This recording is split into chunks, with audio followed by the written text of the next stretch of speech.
Welcome to the 2020-21 end of season virtual award show. My name is Neil Rabin.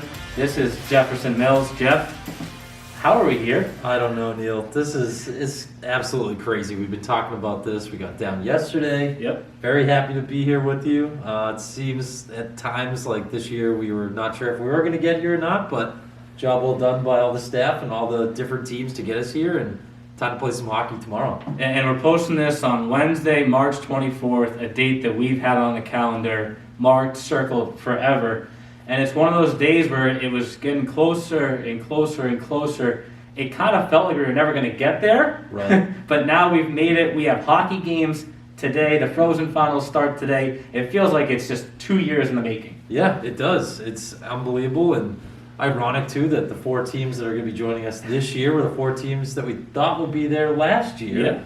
Yeah. So, maybe the hockey gods are working in the favor of those four teams, and just really excited to see what we're going to have this week with these four teams, Neil. And as Jeff has alluded to there, the four teams had the best records in the league last year. Top four, 1, 2, 3, 4. So you can say it's fate. Yeah. You could say it's fate, and we're now going to get started with the EHLP Awards. But before we do, you can obviously see this jersey in front of us right here. Yes. We pointed this out on the EHL podcast. Bob D'Alessio, our equipment manager, unable to join us this season at the Frozen Finals. It crushes us. It crushes him more than it actually crushes us.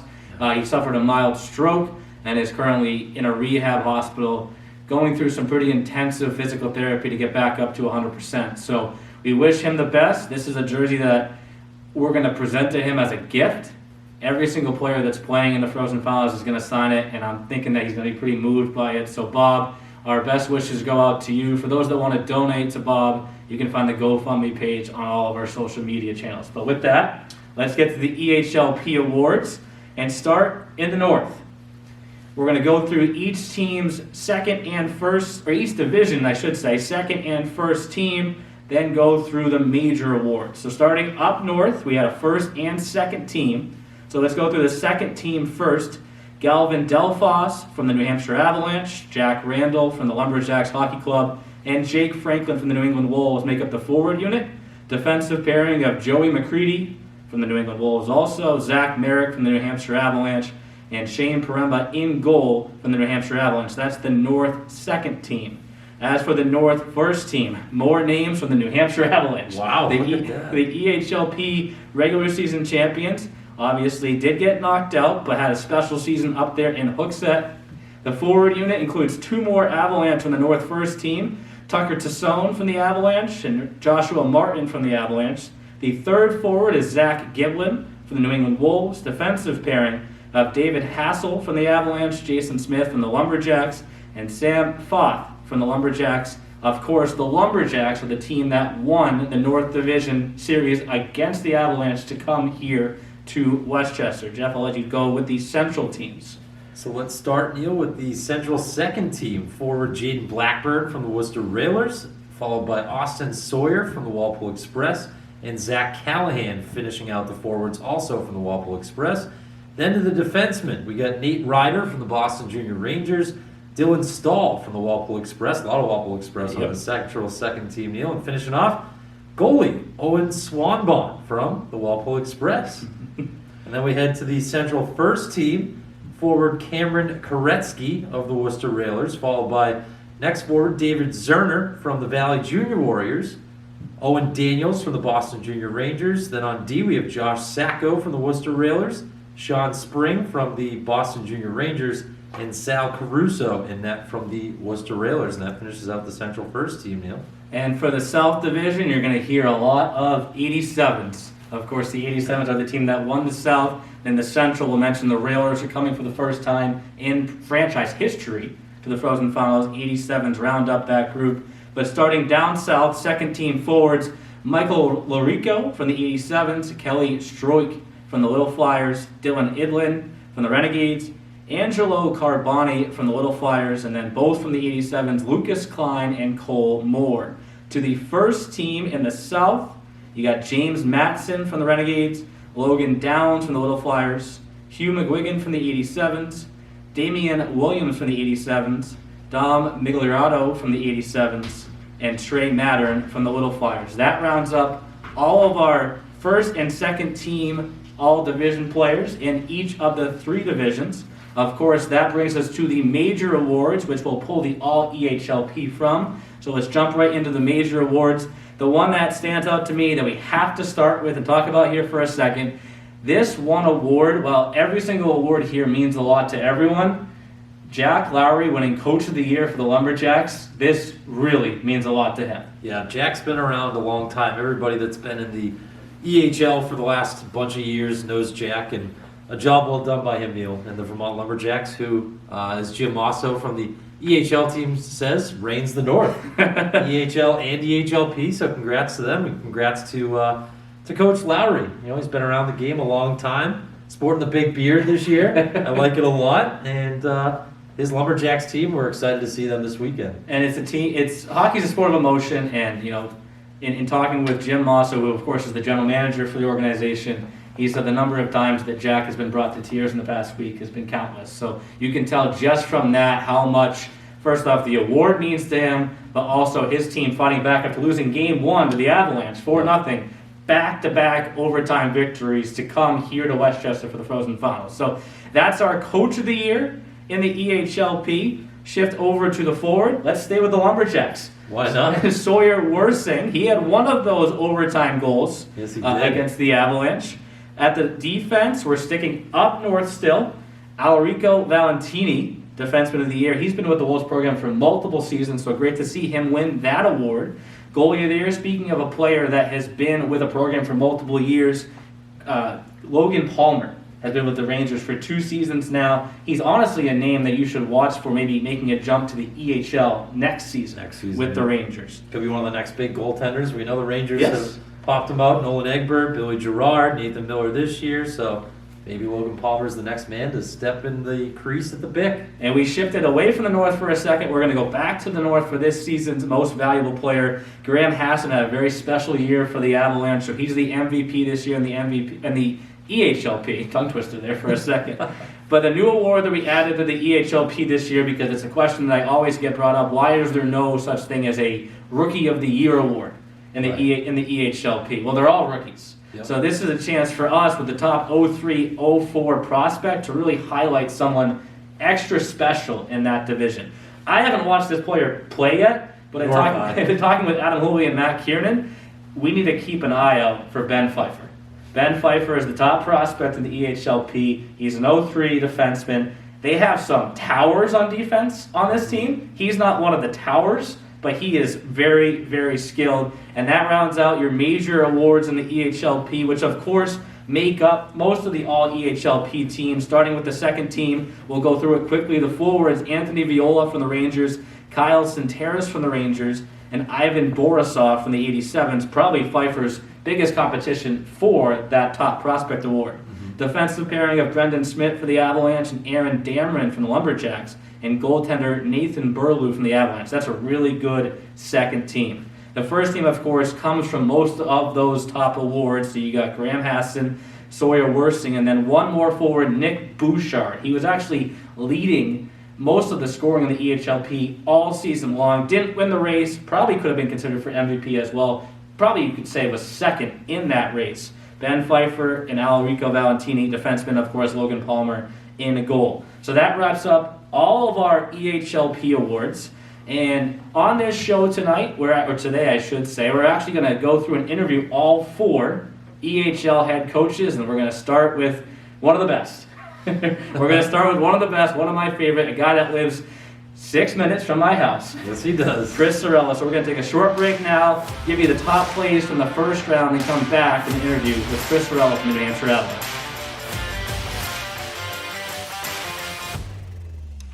Petros is on it, poked off his stick by Dimascolo. Into the offensive zone, shot, score! It's a 3-3 hockey game. Back goal for Long, tosses it over to Pimento. Down low for Benkauskas, goes right towards the cage and scores! Kolye Benkauskas. There's Nowak receiving in the puck, moving in, gaining to his right, now it's left, and a shot, he scores! Patrick Nowak converts on the penalty shot. Walsh now to Joe Santoro. He fanned on it, or maybe defense from Anthony Perdue. But now closing in as Chirico moved in front. Ashton Jones has just scored. It's an overtime winner. Life is meaningless. Enjoy Arby's. This is going to be picked up by Colati, and he'll clear it out of the zone.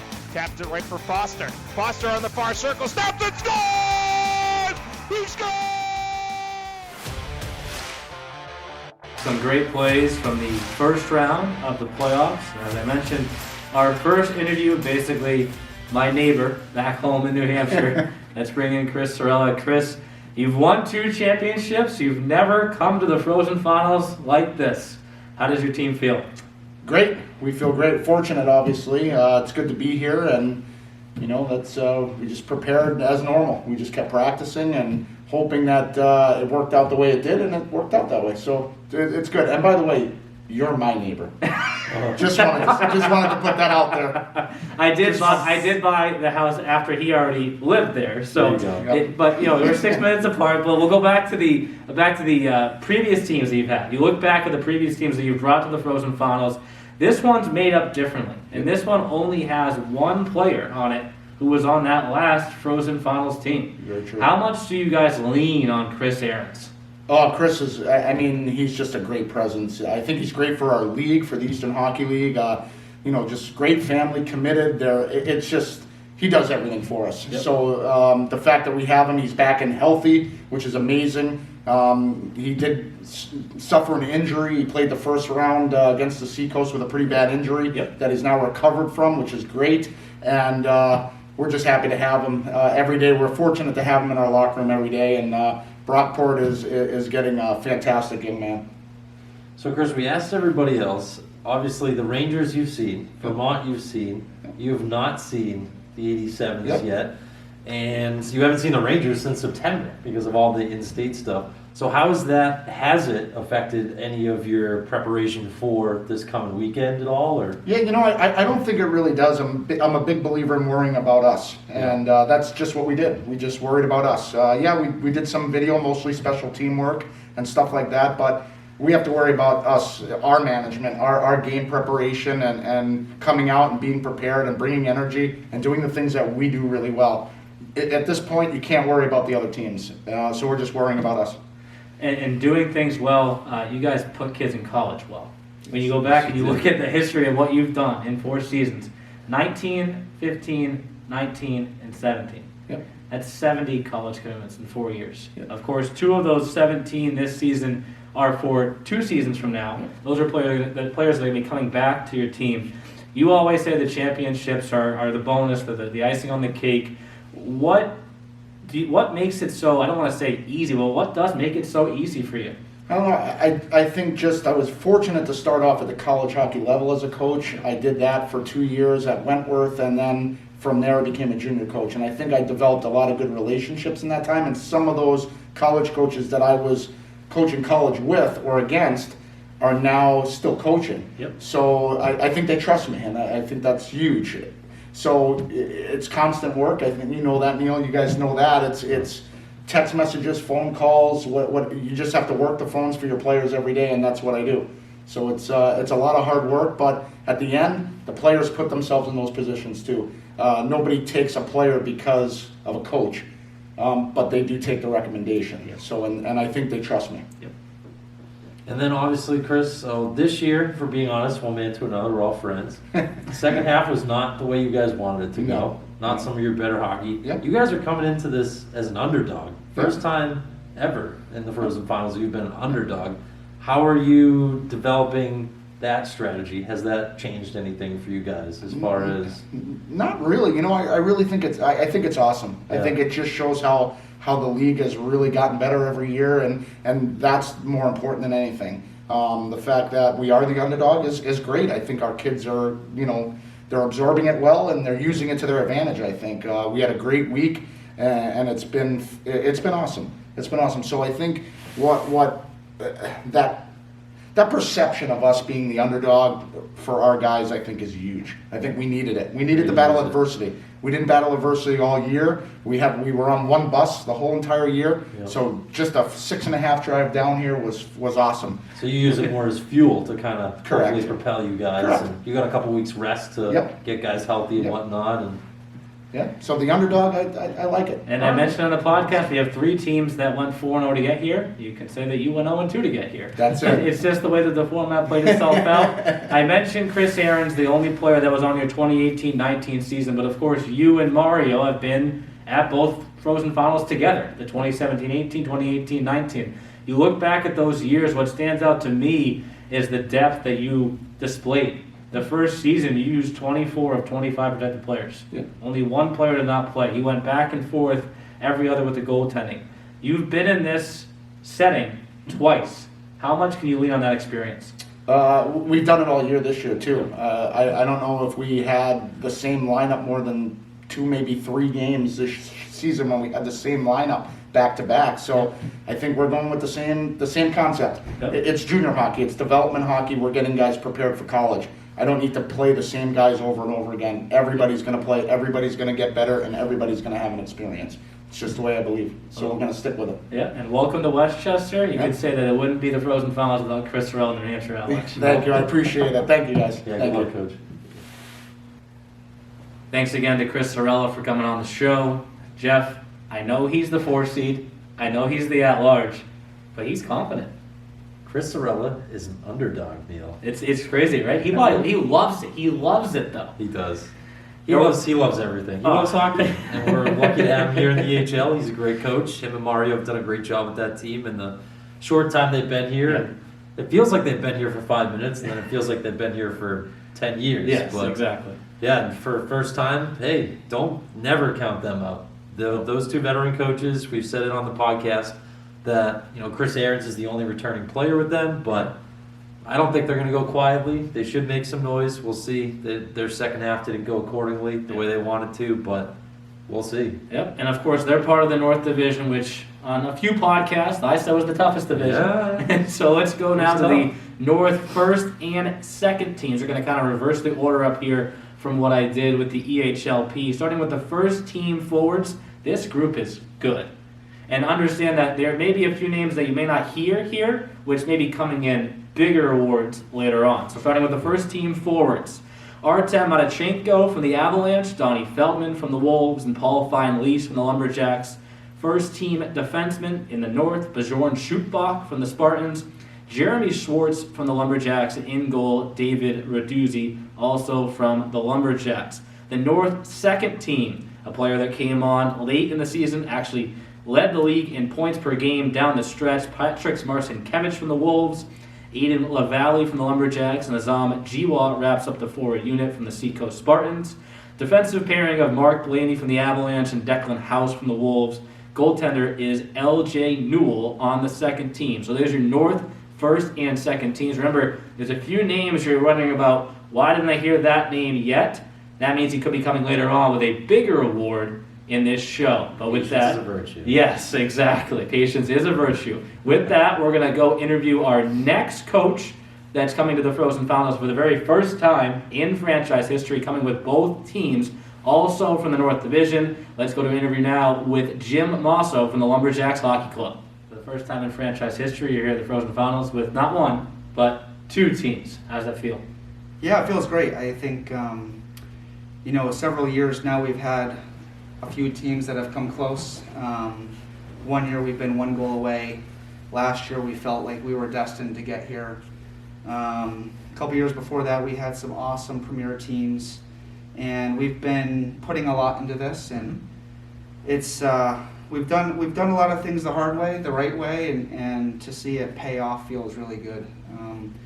Coach Jack has been awesome, and the 2 of us kind of co-coach both groups, and we put a lot of thought and effort into a lot of things, and our EHL and our premier team are together all the time. The systems are the same, and the way we play is we try to be the same as much as possible to make it easier for the transition to EHL. So just to have a whole group succeed, and to be honest, if you saw our teams, and you saw them, the way they intermingle and stuff, you wouldn't be able to tell which player's an EHL player, which player's a Premier player. You know, we have the Premier playoff game, and the whole EHL team chooses to go and support the Premier, and same way vice versa. So to just be able to have another week with all 50 players is that's the coolest part, is just not having to go home right now. We get to spend another week together. Yep. And so, Jim, what is it about your culture that you think allows you guys to have success year after year and have these long playoff runs? And what is it that you guys do, you know, to enable that? Well, I think, you know, we don't take shortcuts in a lot of areas. You know, I think a lot of junior programs operate differently than us. If you look at junior hockey programs in different leagues, you know, they start with 30 to 40 guys and they trim down.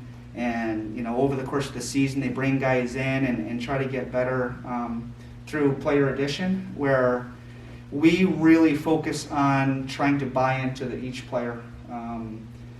You know, so what we do is we take 50 players, 25 on each roster, and we spend extra time recruiting, speaking with the families, really getting to know their personalities, what type of work ethic do they have, are they going to fit in our locker room? Where can we see them in 1 year? Where can we see them in 2 or 3 years? Is that going to be a successful path for our organization? So we spend a lot of extra time, I think, early on to recruit the kids we really believe in. And then once you're in our locker room, you're in our locker room, you know? So if you look at our rosters the last couple of years, there's not really any player movement. The guys that play in game 1 are the guys that play in game 46. Yep. So with that, I think the players know that we believe in them, we buy into them. If there's some struggle, if a guy's not on power play, or maybe a guy's having a tough time getting in the lineup, you know, Coach Jack and I, we spend extra time doing one-on-one video and really supporting the players that are in a position of struggle and help get them where they need to be, which kind of creates a compete dynamic with the guys that have the position. So it kind of pushes the team from the bottom up, and it creates a culture based on compete and battle. You know, the other thing is we're very cognizant of how hard we have to work and how fast we have to develop to compete with the other top teams in the league. So our culture, our practice habits, they're held to a severe high standard. And you know, every drill has a winner and a loser, and the losers skate, but it's also kind of fun because it's game based. But it just kind of creates an environment where guys really push each other. And over the years, we feel that that is the best way to actually develop the kids. And then through the course of the year, when you have a team that starts in training camp and goes through all the obstacles together, by the end, we believe that the locker room culture, chemistry, the brotherhood, that stuff is going to come down and matter most when the seasons are on the line. So we have so many great conversations over the year, and you give me these one-liners that stand out, and I put them in the back of my head, and I remember them because they come to fruition. They come true. In October, November, you just kept saying, you know, put the Lumberjacks in the power rankings. Keep an eye on them. Keep an eye on this team. And the EHLP, this is what I'm talking about. And, and hearing you answer these questions, you're talking about we as a whole and the whole organization. And you know, earlier in this show, we named Jack the Coach of the Year in the EHLP. We named Sawyer Worsting the Forward of the Year in the EHLP. That's awesome. What did you see in that group that at that time, when they hadn't played that many games yet, but what did you see in that group that made you feel as confident as you did? Well, I mean, I think for starters, I've been in the EHL myself for 6 years. Yep. And I've had successful teams. I've had teams that started off with a little bit of struggle and have to figure it out and get there by the end.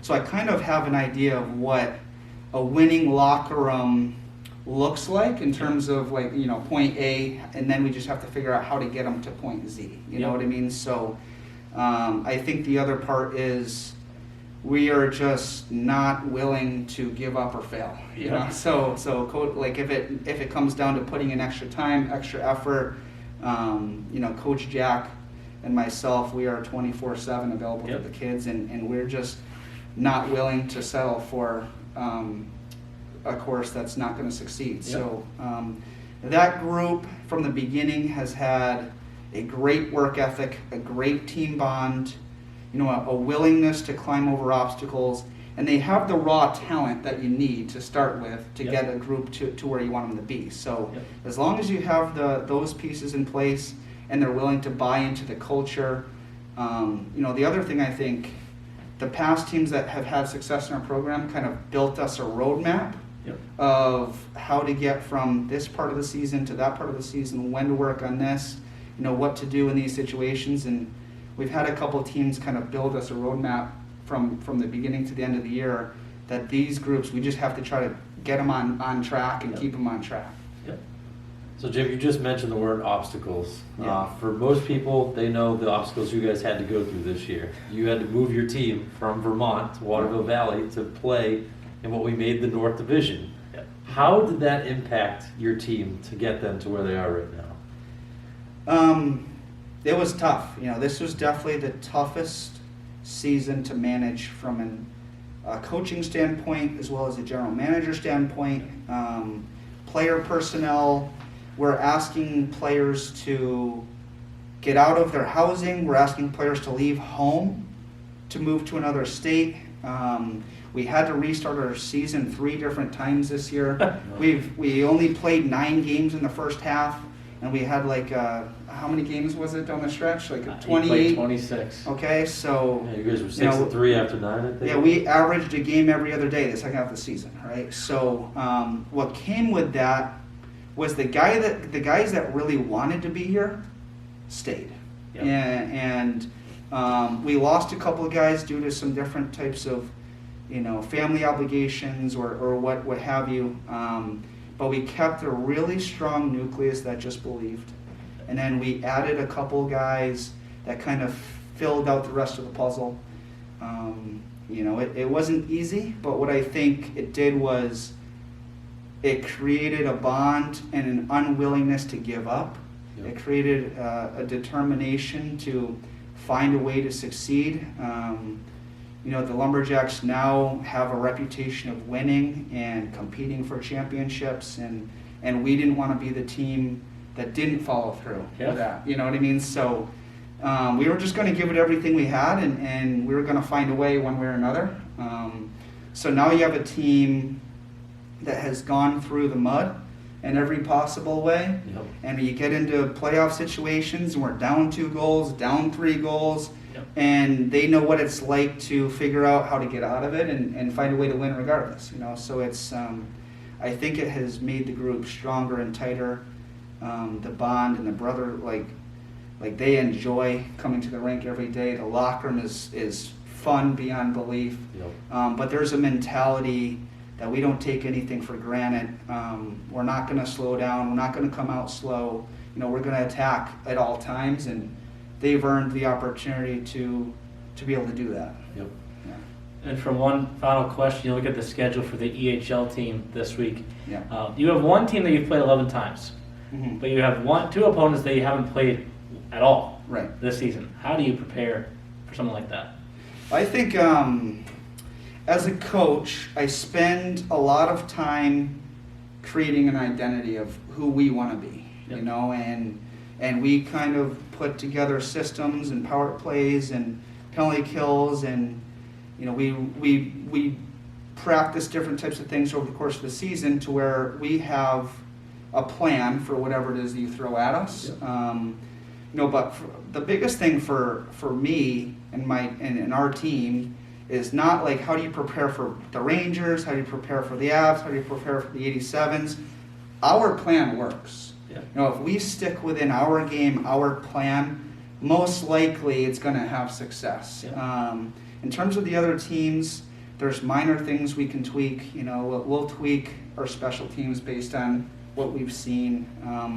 But we're not really overly focused on any other team. We're just focused on doing what we do that makes us succeed. We're fast, we're aggressive, we relentlessly attack wave after wave. We use all 4 lines. We have a good goaltender. So we're just kind of counting on those things to rule out. It feels like a long time coming for the Lumberjacks to be here in the Frozen Finals, so why not check off both teams' first trip all in the same one. So we're excited to have you and wish you the best of luck this week. Thank you. We're we're very fortunate to be here. We're having a blast, and we're ready to get after it. Awesome. Thank you. All right, we want to thank Jim Mosso from the Vermont Lumberjacks for joining me and Neil on our last interview. And very interesting. First time that Jim and his team have been here, and you bring both teams in your first time. How does that for an entrance? Check off both boxes all at once. Woo, that's a job well done by Jim and Jack. And like you said, Jim is the general manager of both teams. So job well done to coach, and we'll see what they can do here over the coming days. But let's get to the Central Second Team Awards, Neil, and everyone else. And that starts off with, at forward, Jason Gordon from the Western Mass Chiefs. One of our top goal scorers throughout the year. I believe he finished with around 25 goals. Andrew Stafura, big power play guy for the East Coast Wizards for Coach Corey Feliti down at the edge, and had a great season for East Coast. And then Ryan Bailey, another name that I know, had him on my fantasy team all year. Got to meet his grandparents. I know they watch everything. We say hello to them. And Ryan, the Alaska native, had quite the season for Coach DiCaprio and the Rangers. And then on the back end, Zach Papapetros, veteran defenseman, another guy that racked up a lot of points alongside Jack Johansson for East Coast this year. Joe Biddle, great, really good defenseman, very sturdy. Unfortunately, suffered a shoulder injury that knocked him out of the season at one point, but had a really good year for Coach McGrath and the Warriors. And then Stefan Kulanik for the Blue Train, as we call him, the Worcester Railers. And he had himself a great season in Worcester. And heading to the Central First Team, we pick up with the Worcester Railers again. Matt Pimentel starting things out on forward, followed by Connor Bazal, the co-captain for the Boston Junior Rangers, along with Nathan Young this season. And Lorenzo Marcolin, another awesome player that I had in my EHL fantasy squad that I did not finish the way I wanted to. Neil finished in first, I finished in third, a little bitter there, but Lorenzo had himself a great season in Walpole. And then we go to the defenseman. Todd Philibert was a late season addition for Cody Campbell, and what an addition he was. He was a point-per-game player. Big guy on the power play. Jake LaChance, another late-season addition, is the other D-man with Philibert for the Boston Junior Rangers. And lastly, Peyton Duran from the Seahawks Hockey Club with Coach Zanaboni, and he finishes out the Central First Team. So before we head to an interview with head coach Rich DiCaprio of the Boston Junior Rangers, we're going to send it to break to see the top plays from round 2. Yasuda drops it back to Lindenworth, to the middle. Here's Van Ness. Drops it back. Yasuda cuts to his forehand and he scores! A beautiful goal by Kei Yasuda! And it's now 4-0. Bouncing puck. Higgins trying to move it over, and it's stolen. Here's Pendleton in the offensive end. Shoots and scores! Hey, but followed up by Quinn. Thrown out in front, saved by Kubik. Rebound goes just wide. Oh, Brody Selman was left all alone in front, but couldn't get it to go. Throw hit on Eric Strohs. He fanned on it, and now here's a chance for Brian Van Ness. In behind the defense. Van Ness in, goes to the forehand. He scores! Going down further for Clark. He has the Lumberjacks goal in this one. Michigan move and he scores! It was dead silent in the rink, and then Brandon Clark put it up on his stick and beat him over the glove with the Michigan. A great set of top plays from the second round. Let's now welcome in the head coach of the Boston Junior Rangers, Rich DiCaprio. Rich, welcome to Westchester. Thanks. Nice. It's warm. No snow on the ground. It's good. And for you, this is the first time that you've been at the Frozen Finals since the 2017-18 season. I know you know what your record was at that Frozen Finals. Does that play a factor in your coaching style at all this week? Do you go back to that in the brain bank and kind of remember those experiences? Yeah, it does. I remember after the first game, I think we were up, I want to say 3-1 going into the third period, and we had no penalties called against us, and they decided to call 8 against us in the third period. They tied it up on 2 power play goals, and we ended up losing in overtime off of a face-off and off of a blown coverage face-off, and you know, we played great the whole game, and I went in the locker room and I kind of lost it. I just flipped out on the face-off and yelled and screamed, and I probably shouldn't have done that because it shut them down for the rest of the weekend. So definitely, got to control our emotions, everybody, myself included, and but it's a different year, different group of kids, and it's looking forward to the next 3 games at least. So. Yeah, and Rich, I mean, so looking at your playoffs thus far, you guys haven't lost a game yet in the playoffs.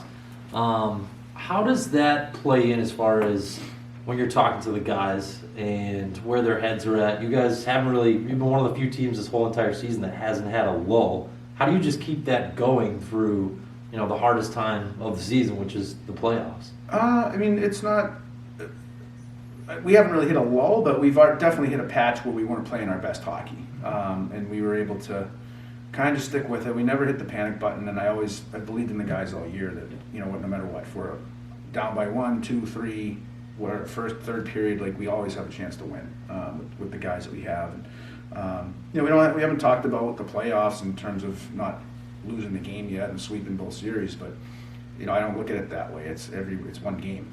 We win this game, you got to win the next game. You win this game, you got to win the next game. It's the same thing this week. It's we got to win tomorrow. And if you don't win tomorrow, there's no championship that's won tomorrow. It's you got to if you don't win tomorrow, you got to win Thursday and Friday. If you win tomorrow, you're a little bit in the driver's seat, and you got to hopefully take care of business on the next game. It's just one game at a time. It's that cliche mentality. Really. Yeah. And a reference that I've used on the podcast when referring to this current season kind of feels like a board game of Monopoly that we got kicked back to the start when the last season's playoffs got canceled, which of course for everyone it was crushing. For you were days away from playing your first playoff game. You didn't get to play a playoff game last year. You were the regular season champions. Did it feel like all season long you were trying to get back to that exact moment where we're at right now and surpass it to make up for those 99s that didn't get to play things out? I don't think honestly, the regular season championship this year was never really kind of in our mindset, and not in my mindset at least. Like I wanted to get here and win this championship. We won the regular season last year. We knew we had a good team this year and an opportunity to maybe win a regular season championship again, but it wasn't our main goal. And when the divisions got split up specifically, then it was kind of like, all right, well, you're looking at each division, and we're behind the 87s, and you kind of look at the schedules, you're like, it's going to be real hard to catch them. They're going to have to drop a few. We're going to have to just keep going, and everyone drops a few games. So, we dropped a couple games, either one against the Chiefs and one against the Wizards that, I think if we played our best hockey, we don't drop those games, and maybe we are the regular season champions. But it wasn't a goal of ours this year to win a regular season championship. We wanted to, but it wasn't like, all right, we're winning a regular season championship. It was, let's get to March and get to the finals and see what we can do. And of course, the roster is different from last year with the number of players moving on to college. This year's roster includes 2 kids that are winning big awards tonight. And those are only 2 of the many star players that you have. Can you just speak to the depth of your organization from forwards to defense to goalies? Yeah, I mean, we had fortunate enough to have a good core of guys back with Bazal, Young, Schaefer, from that team last year up front. I don't think I'm missing Jack Moore, who we picked up at the end. There's so many guys. Unbelievable. And then on the D side of it with Rod and Tommy, and I don't think I'm missing. There's so many guys. Yeah, there's a lot, and so we were fortunate enough to have those guys plus the P guys like Bailey and Johnny and Mackin and those guys that were able to move up and make that jump. So they understood the culture and was around it all year last year, and then bringing in the new guys. It was. I knew we were going to be good. I kind of thought in the back of my mind we were going to be a little bit better than last year with everyone coming in, and it turned out I feel like this team is stronger. It's not much deeper, but it's deeper. And the goaltending's been great with Nathan, and so we're excited. And then another interesting too, Rich. Obviously, this season was different than every other season we've ever had. You're going into this weekend against teams you haven't seen. I mean, the Avalanche, we just talked about it. You haven't seen them since the first game of the year. Me and Neil did on the ice then when we were still allowed to go up to New Hampshire. So, as an experienced veteran coach, how has that changed? Has that changed any of your philosophies coming in this weekend? Because you're a big, you look at video, you practice on things, and you try to make up for things you maybe did prior. So you have to go back to last year's film against some of these guys, but they're different teams. No, like it's we just different talked teams. about too. But a lot of these teams, the systems don't change. Yeah.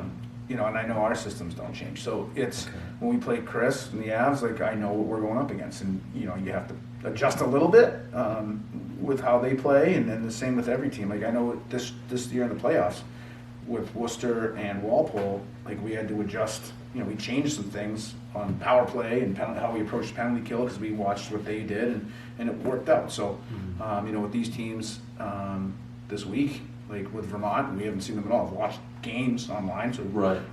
you know, it's all based off of video right now with these guys. Yep. And you know, I'm a big, you know, after practice, get home, there's games on, I throw it up on the TV. No matter who's playing. No, we didn't know that. We never hear from you when we're Yeah, broadcasting our yeah. games.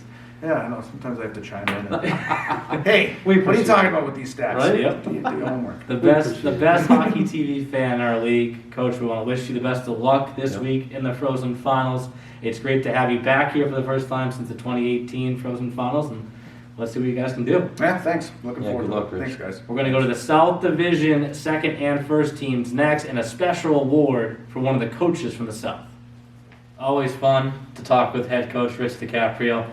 I didn't know if I wanted to ask him about the 0-3 record at the 2017-18 Frozen Finals, but you know he remembers it. Yes. And you could tell from that first answer that he remembers it, and he wants to make up for it. Yeah. And he wants to make up for last season not getting that chance to play things out. Right. And let's go to the South Division now. We have the same second and first teams to go through. Forwards from the second team, we'll start there. Forwards Brody Selman from the Protect Junior Ducks. Dennis Arkapenko, a 4-year player in this league from Team Maryland. And a forward, Tim DeBoard from the New Jersey 87s. Defensive pairing, Connor Sullivan from the Connecticut Rough Riders. And Ryan Clear from the Philadelphia Little Flyers. In goal from the Little Flyers is Jacob Kubik. First team in the South, forward unit of Colin Bella from the Connecticut Rough Riders, Nick Swain from the New Jersey 87s, and Scott McGraw from the Philadelphia Little Flyers. Defensive pairing of Dylan Gutierrez and Matt Harvey from the ProTech Junior Ducks. Gutierrez, of course, from the 87s. In goal, John Kopak from the New Jersey 87s. And we're going to give one major award away right now because he's coming up next. Our final interview, the top seed coming here. It's always fun to give out these Coach of the Year awards. You heard me talk about Jack Lowry earlier. I know for this coach, he's also an owner, as him and Matt Kiernan own the 87s together, so it's really awesome to name Adam Hooley the Coach of the Year this year in the EHL. And we're joined now by Adam Hooley, an owner and coach, but Coach of the Year now, we should say, for the New Jersey 87s. First and foremost, congrats on the award. Yeah, I appreciate it. Obviously, it's a year. The guys really are the ones who make everything happen for you. I come from a great staff of Maddie, but we do everything we do everything with our hands on it. So it's nice to be recognized. Obviously, the regular season was long. We did everything we can to get the guys to play. But to be recognized at the end is always a nice thing, but it's a tribute to the guys and the guys that you surround yourself with. So very happy, but like our manager, the job's not done, and it's great to have that award, but the bigger award still sits this Sunday. So let's go over that motto, finish the job. I brought it up with Rich. Rich, of course, the last time he was here was 2017-18. Yeah. And for you guys, you've only been in the league for a few years now, but you look at the previous seasons of the playoff exits and then not being able to play a playoff game last season, and then you bring both teams here this season. How much does that truly mean to you? Yeah, I think when it finally sounded and the horn hit and you woke up on Sunday knowing you have both teams there the right way, I think that was the sun is shining a little bit brighter today kind of feeling. Yep. It was a long year, and we knew we had the teams to do it, but putting it all together late is tough. Yeah. The playoffs in this league are very difficult. It's not an easy thing to do. I know that was a nervous, part of what we wanted to do. We wanted to go the right way and get there, and not a lot of people know our playoff record. I know you know it, but we haven't been successful in playoffs. We got bounced early in our first year in the EHL, didn't get a chance to compete in the second year. Same thing at Pete. We've been very close, but we got bounced in an upset in our first year.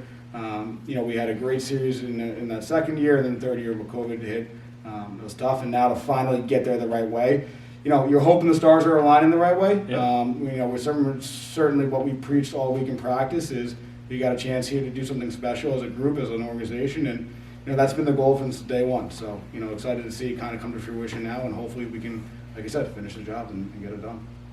And Adam, so, Coach DiCaprio said the regular season championship wasn't one of their goals. Mm-hmm. You guys obviously won that. Would you say, obviously, like you just said too, you guys have had very good regular seasons, playoffs not as much. Did you change anything as far as your... No, I don't think, and I think Rich would say that, reword that again if he had to think about it. I don't think anyone's goal when you first get started is the regular season championship. Yeah, Obviously, as the year gets started and you see how it's formulating, how it's going, you get very excited that there's a possibility to do that. And for us this year, it was special to do it because of how difficult the year was. Our home games, we were on the road.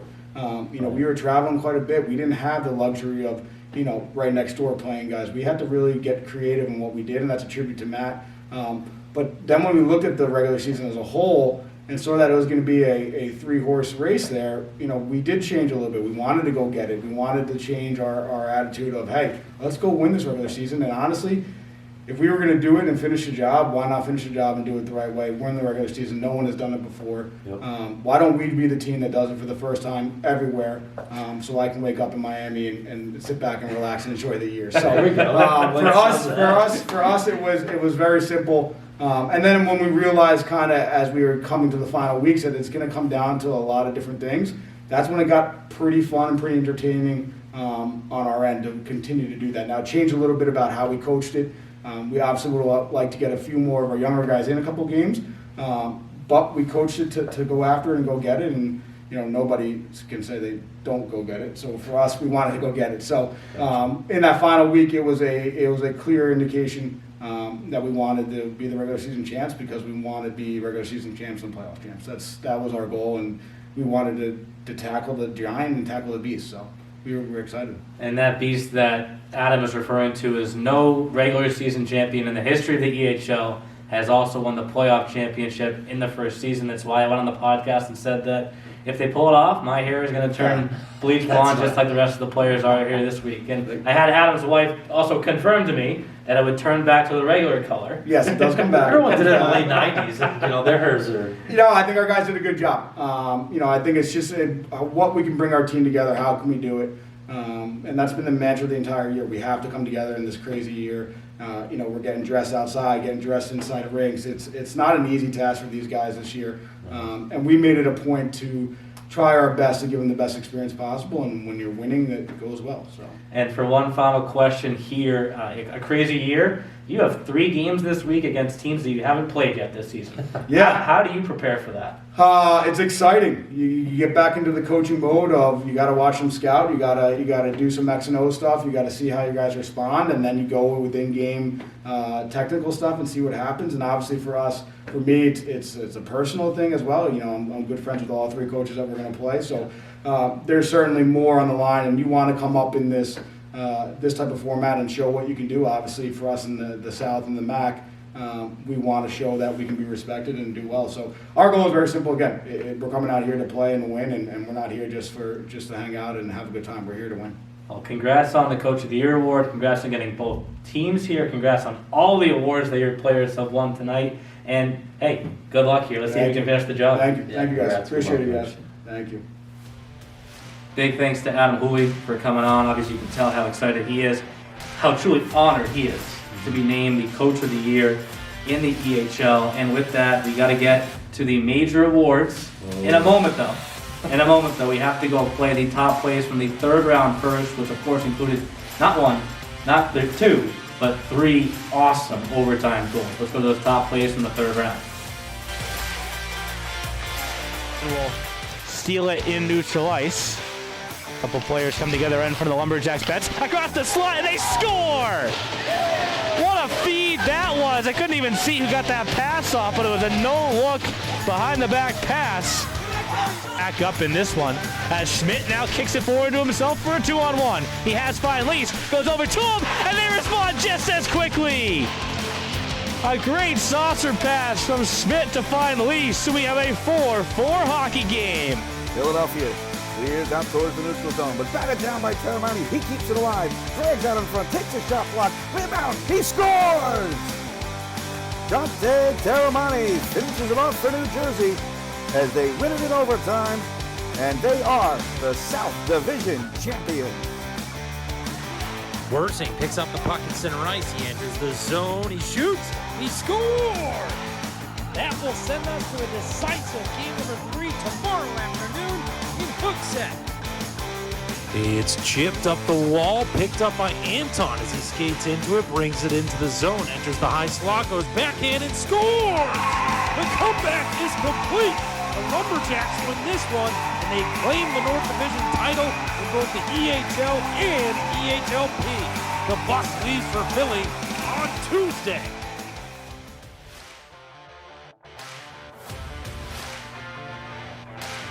A great set of top plays from the third round. As I mentioned, a few overtime goals in there, goals that propelled teams to where we're at now here in Westchester.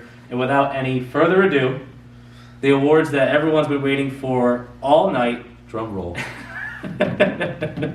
It's the major awards in the EHL, and we already mentioned the Coach of the Year and Adam Hooley. So honored to win that award for the first time. Just you go back and you look down the history of the coaches that have won the Coach of the Year, from Cody Campbell to Bill Zanaboni to Chris Cerella. It comes in seasons where they have these years where they win 30-plus games and they send all these kids to college, and it's just truly a special season. And for Adam Hooley to go 32-3-3, like, it's just awesome. And you knew coming into this season with all the age outs that they had, that the expectations would be up here. Yep. And everything they've done to get to this point, and I think they also hit 100 wins, like, combined as an EHL and EHLP organization. Yep. And they've only been in this league for a few years now, so it's a huge honor for Adam. You can tell he's so excited about it. Yeah, they're much like the Avalanche. They've been two of the more successful expansion teams, and we always use expansion in like quotations because, I mean, you look at other leagues, and in our league, other expansion teams have had tough times. Yep. We won't name specific teams, but everybody knows it's a hard thing when you're breaking in, and a job well done for Coach Hooley. We're all big fans of him, and it shows his record, his team, and just who he is as a person, who he is as a coach, and he follows in the footsteps of all these other great coaches that have won Coach of the Year. So congrats, Adam. You're well-deserved. And we will point out the coaches that finished in second and third. Sean Bertoni from the Railers Junior Hockey Club got the second most votes. Really worthy of the award as well. And, of course, Jim Mosso, everything that program has been through this season, got the third most votes. So guys that were really just as worthy, but a special season for Adam Hooley. With that, we'll go to the Defenseman of the Year, and I'm going to throw another crazy fact out to you right here. This is the first time in the history of, we'll say, the E-Show. When I say E-Show, we're now combining EHL and EHLP. The first time in the history of the E-Show that a player has won an award in both the EHLP and the EHL. That's right. Jack Johansson is the Defenseman of the Year. He won the Defenseman of the Year in the EHLP in the 2018-19 season. The New England Wolves. New England Wolves. They won a championship that year. Yep. Went to the Wizards last season and could have gone to college when the season was over. Yep. Pandemic later, comes back, puts the C on his chest for the Wizards.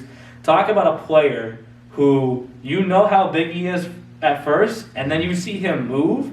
I don't want to be on the ice with that guy. No, he moves very fast for a kid of his size. When I say kid, he's a man now. Yeah, he's a man. It's crazy. It's awesome. You know, we, like you said, Jack's another one of our favorites, and really good kid, really good fantasy player for you this year. Right. I remember when I filled in for you, first time ever that we've had that in the Wizards' history in 4 years. Yep. And Jack actually had only had one goal at that point. And he said to me before the broadcast, he said, "Jeff, tell Neil I'm going this way for the rest of the season." And 9 more goals after that, finished with 35 points. Yep. And a job well done by Jack, well-deserved Defenseman of the Year. Yeah, and speaking of fantasy, a guy that did just wonders for me this season. And you want to talk about the size of Johansson first, but then on the opposite end of the spectrum, not one of the biggest players in the league. No. Zach Simon is our forward of the year this year, an 0-1 forward who he is going to climb the ladder within USA Hockey,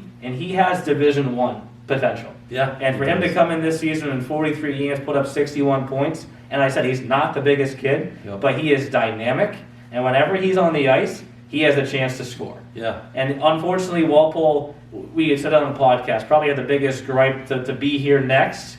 They had a very, very special season, and Zach Simon was a huge reason why. Yeah, he was, and I had the pleasure of doing almost all of Walpole's playoff games, and Zach was all over the ice. I believe he's still one of the top points performers in our playoffs to this point. Zach has definitely earned his award this year, just like everyone else. Forward of the year, Zach Simon.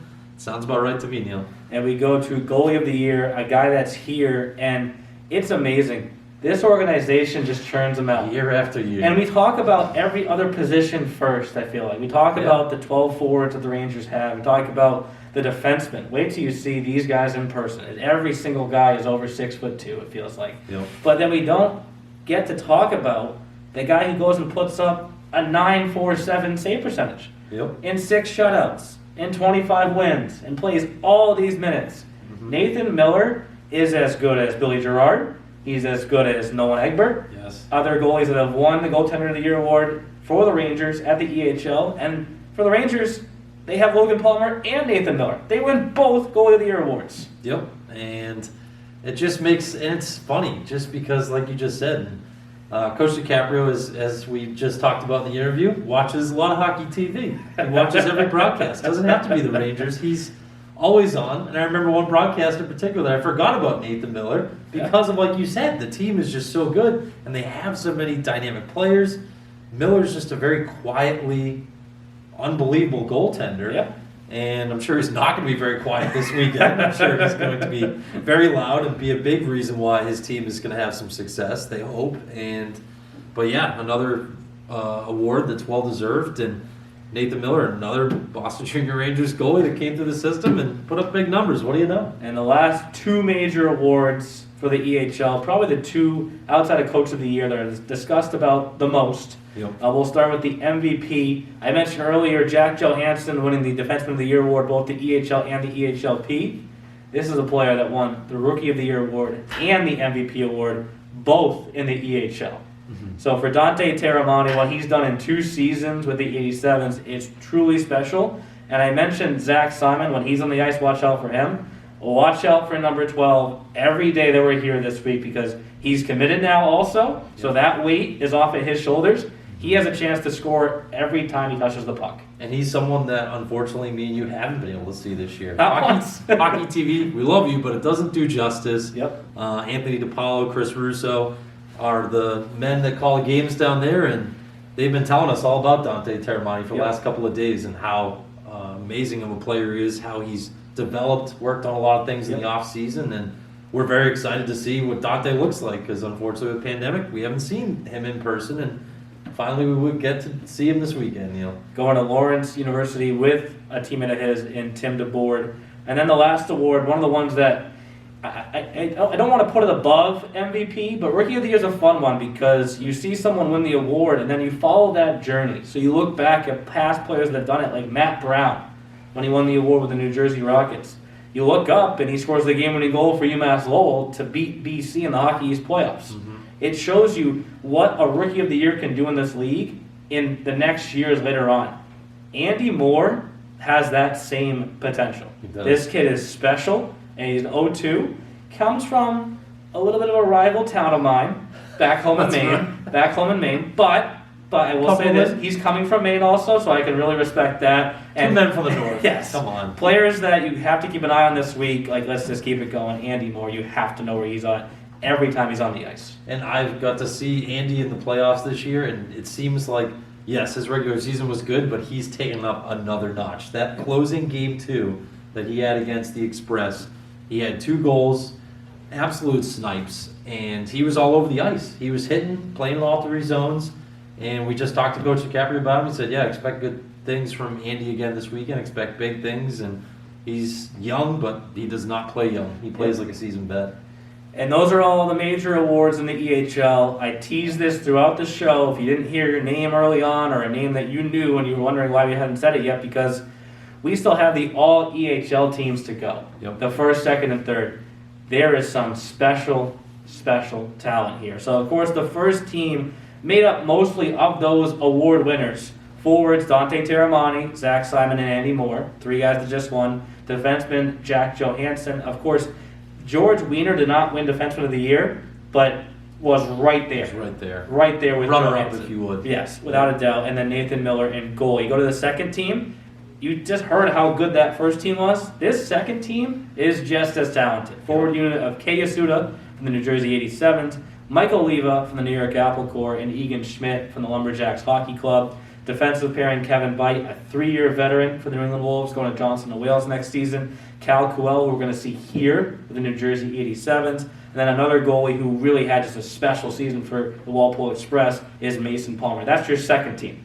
That team is darn good. That could easily be a first team Yes. any other year if you Yes. don't have the Terramani, Simons, Moores, Johanssons, Peters, Millers. And you get to the third team. This third team is just as talented. You start up front with the forwards of Ricard Dolinski's New England Wolves, a 2-year guy for them, played for the EHLP also. Yep. He's only in 01, so they have the hopes that he'll come back next season. Yep. So keep an eye on him for maybe even next season's MVP.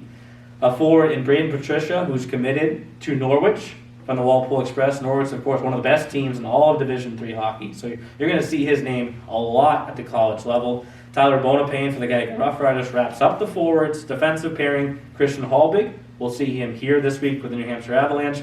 And Rory Gresham from Team Maryland. And a goaltender that, when we were at the North teams, a few folks were like, why haven't you said this name yet? It's really special to name George McMichael to the All-EHL third team. A kid that played for the EHLP team a little bit last season, was really the third guy for the Avalanche. Wasn't that hard to believe? And for the majority of this season, he was probably the leader for the Goaltender of the Year award. So those 3 All-EHL teams are all legit.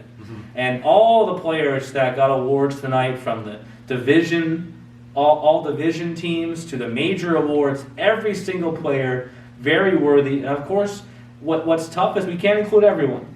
We had all the coaches submit their votes, and the league staff submitted theirs as well, and tried to balance things as best we could. Obviously, a little bit challenging in a year like this where you don't see anybody else. No, so in your mind, you may think that the MVP, forward, defenseman, all those guys are from your division. But to our coaches' credit, they know how to watch on hockey TV, and they can recognize talent, and they can recognize other coaches like Adam Hooley, who have done a truly tremendous job with their program. So I want to thank everyone for tuning in to our first, I don't want to call it annual because I don't want to get ahead of myself, but it's our first virtual award show. We hope you can tune in all week long. I have the play-by-play on Hockey TV. Jeff has the color, a little bit of PA. I have a whole staff here ready to give you some pregame shows and some postgame press conferences that will go on YouTube Live. We have reporters here to do interviews. I have the best photography team in the business. The Hicklings are coming. Yep. We have a videographer coming. This is our only event this season, but it is the event, and it feels awesome to be here